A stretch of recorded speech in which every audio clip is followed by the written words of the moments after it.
Welcome to today's news roundup from Zier News 24. It's Wednesday, the 11th of Saraton 1404 in the Afghan calendar, corresponding to the 2nd of July 2025. Bringing you key national and international headlines from Zier News 24. Russia must support the Islamic Emirate to defeat global terrorism. Zamir Kabulov, the Russian president's special envoy for Afghanistan and advisor to the foreign minister, has said that the Islamic Emirate government is Russia's true partner in the fight against global terrorism. He stressed that comprehensive support must be given to the Islamic Emirate, including weapons, political backing, and technical assistance to eliminate the centers of global terrorism. Meanwhile, Russia's ambassador to Afghanistan, Dmitry Zhernov, said the current Afghan government should not be judged by past actions. He noted that the Taliban fought on multiple fronts under harsh conditions, even during war and occupation.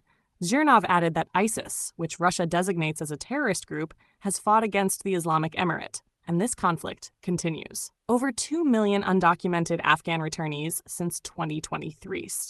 The International Organization for Migration, IOM, in Afghanistan reports that between September 2023 and April 2025, more than 2.43 million undocumented Afghan migrants have returned from Pakistan and Iran, with over half forcibly deported.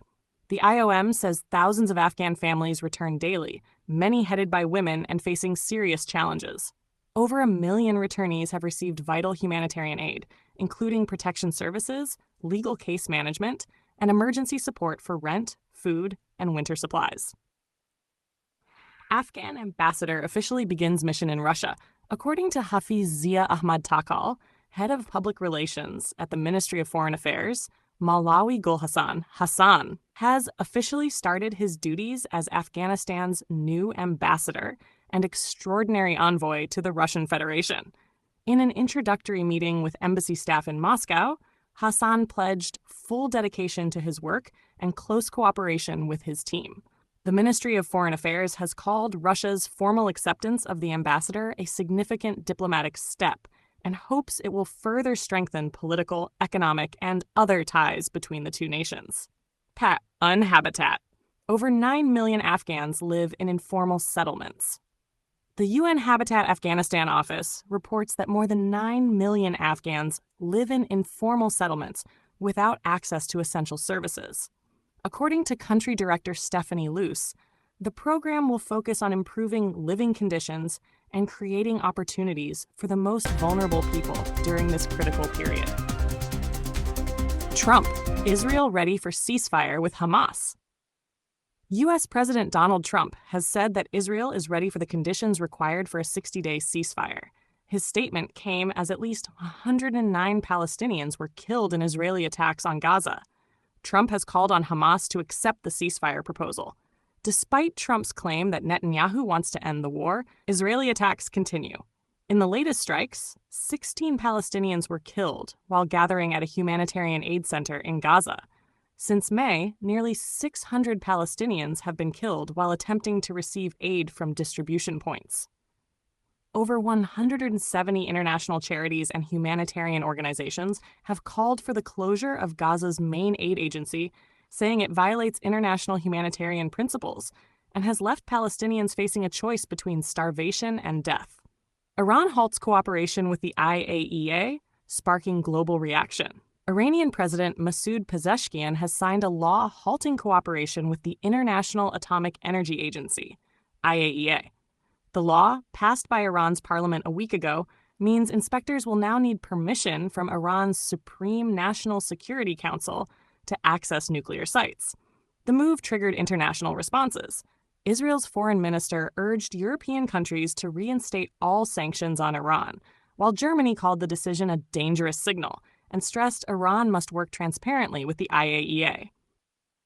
Iran has rejected IAEA requests to inspect bombed nuclear facilities and declared that IAEA chief Rafael Grossi is no longer welcome in the country. The latest 12-day conflict between Iran and Israel began on June 13th after sudden Israeli attacks, which killed around 935 Iranians. Iran retaliated with strikes that reportedly killed 28 people in Israel. Washington claims its strikes significantly damaged Iran's nuclear program. But Iran says science and technology cannot be destroyed by bombing. Tehran maintains it does not seek nuclear weapons, while Israel and some Western nations accuse it of secretly pursuing such a program. U.S. Senate passes Trump's Big Beautiful Bill. The U.S. Senate has passed President Donald Trump's major tax and spending bill, which he calls the Big Beautiful Bill, after lengthy debate. The legislation includes $4.5 trillion in tax cuts, major funding for border security, and cuts to social programs such as healthcare and food assistance. It makes Trump's 2017 tax breaks permanent. Key provisions include $46 billion for building the border wall, $45 billion for migrant detention centers, and billions to hire 10,000 new immigration officers. The cuts to healthcare and food assistance will, according to the Congressional Budget Office, leave around 11.8 million Americans without health insurance by 2034. Analysts at Yale University say the wealthiest Americans will benefit most, while low-income households will see their incomes fall by an average of 2.5% due to reduced assistance. U.S. limits military aid to Ukraine. The U.S. has announced it will no longer send certain weapons to Ukraine as Russia intensifies its attacks. The White House says the move is aimed at protecting U.S. national interests.